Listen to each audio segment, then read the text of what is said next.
Yeah, what's up? Today I'm gonna be breaking down the beat I made Trill, the Ken Carson type beat that I posted earlier.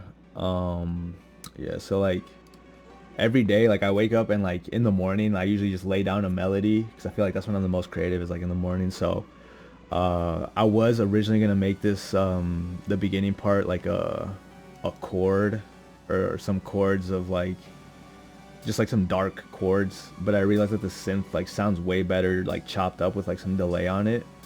So it's like this layer is like a bunch of plucks pretty much right now, and they're chopped up in a bouncy pattern that I felt this shit just felt bouncy. So like I decided to just cut them up. So this is how that first layer sounds.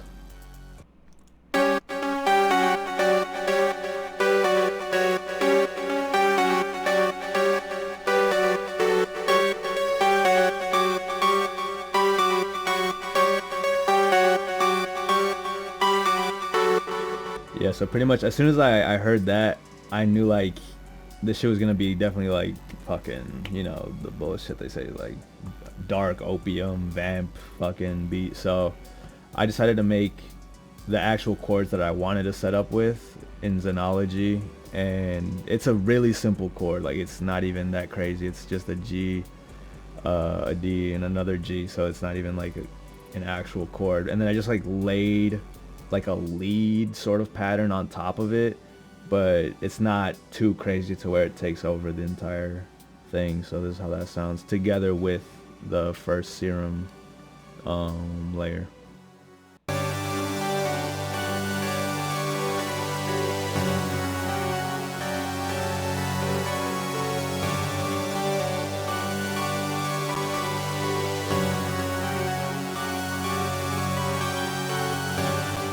And that loops pretty well together. So I just like, you know, I just need to start building on that.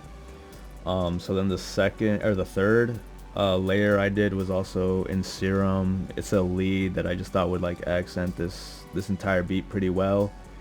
I just made it pretty like ear piercing, but it sounds really good altogether. Wait, hold up. Let me catch this fish real quick. S tier Moon Eye, shit, that ain't shit to me, bro. Fuck all that shit, bro. Refill my bait. All right. So this is the synth lead that I added.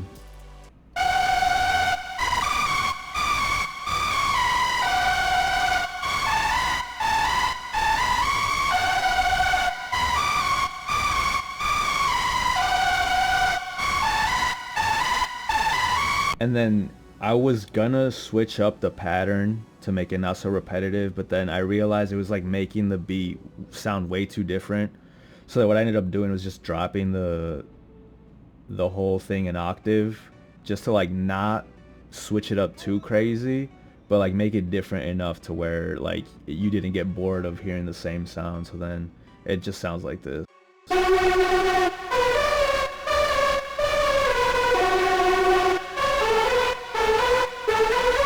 And I just thought that I just added a little more to the beat than just having those two synth layers in the beginning just playing throughout the entire thing.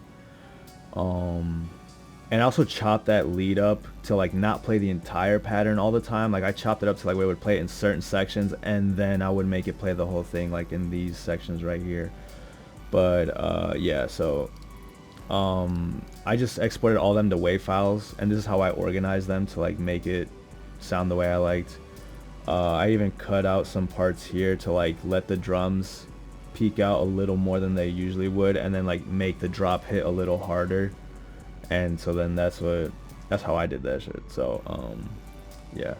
And then I realized when I was making the beat also, I wanted it to like crescendo towards the end.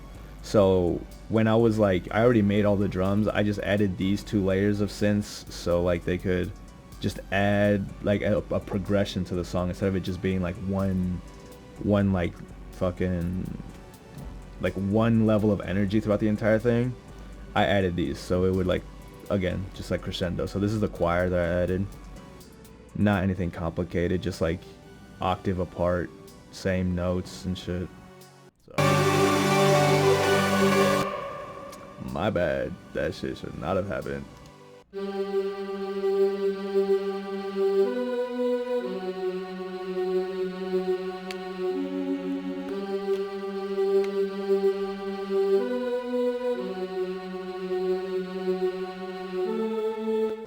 Alright, and then near the end I put another layer of notes on the choir, just so again it would crescendo.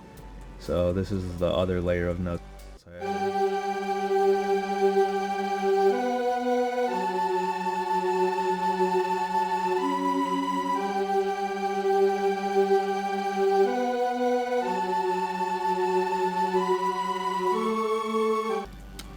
And then this is the final lead that only plays for the ending because it's so this lead, like it's pretty high, like the waveform is pretty high end, so like I didn't want to play throughout the entire thing because I feel like it could get annoying, but I feel like it fits perfectly at the end because it's like everything's playing at the same time, everything's super loud, and I think it just fits in well at the end. So I'll play what it sounds like when it comes in with all the instruments.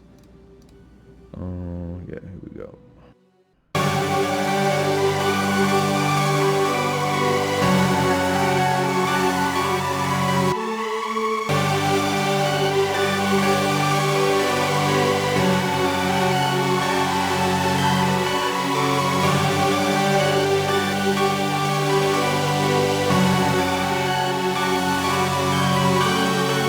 Yeah, and so you can see why I probably wouldn't want to put that throughout the entire thing because that shit is pretty ear piercing. And so after I was done with all those layers, I made I made the drums before I made those last two layers. But the drums were like, I usually do the drums last. But the 808, I treated it as if it was like pretty much its own like lead layer because I feel like Ken Carson usually like puts a lot of emphasis on his 808s. So I also EQ'd these like crazy, like it might not be like the professional way of doing this, but that shit sounds good altogether. So I think I did a good job. I know I did a good job. Fuck anybody else who says I'm wrong about this shit, because this shit sounds good. That's all I'm saying. But I use the CTM spins for this shit. So for the first pattern that I have is the CTM spins, because I made two different 808 patterns with two different 808s just so it wasn't again so repetitive. So this is the first layer.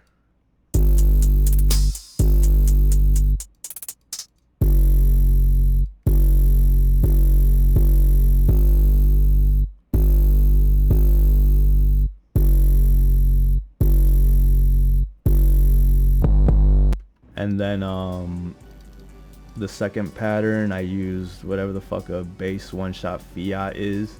I also EQ'd this one like crazy. I'll show you the EQs that I did for these, just so you see what I'm talking about. Like, this does not look professional at all. I just did this shit by ear. So again, like, this shit sounds good to me.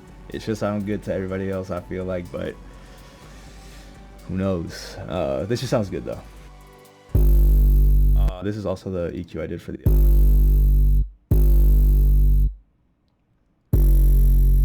so you can see how that's affecting that. So, but this is the other pattern.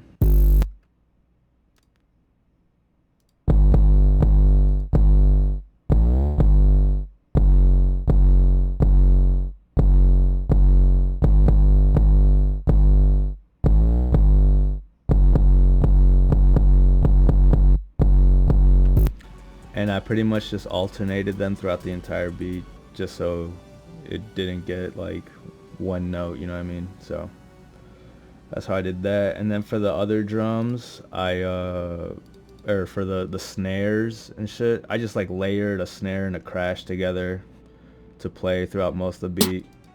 And this is the pattern I use right here.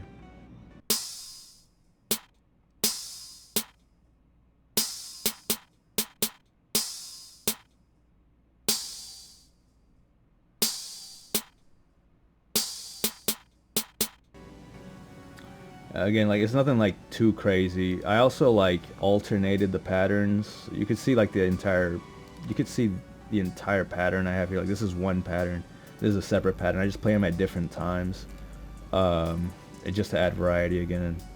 And then the hi-hats, it's just again one like 9-bar loop of hi-hats. it really isn't complicated too. Like you see, I'm playing it throughout the entire beat. It's like literally I don't have an empty space of hi-hats. I just add some rolls here and there, and it's good enough, honestly.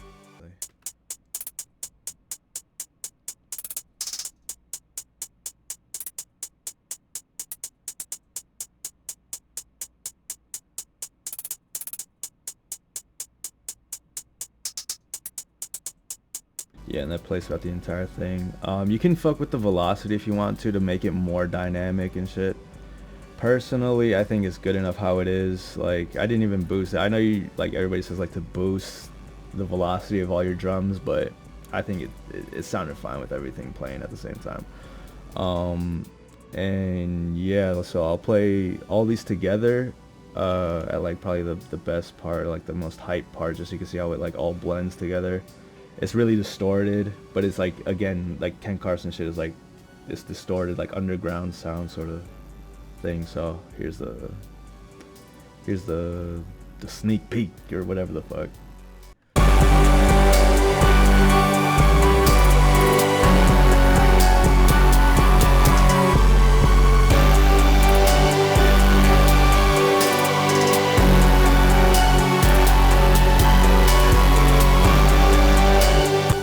I just realized I had these playing at the same time. I need to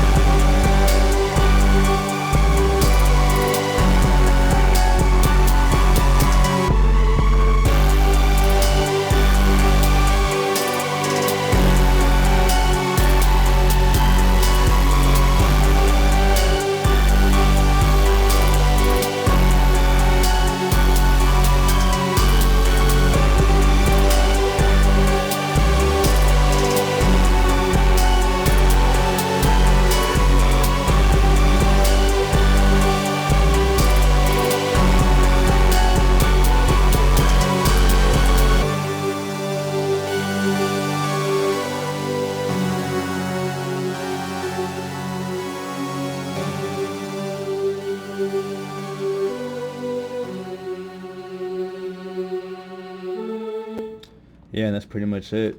Thanks for watching.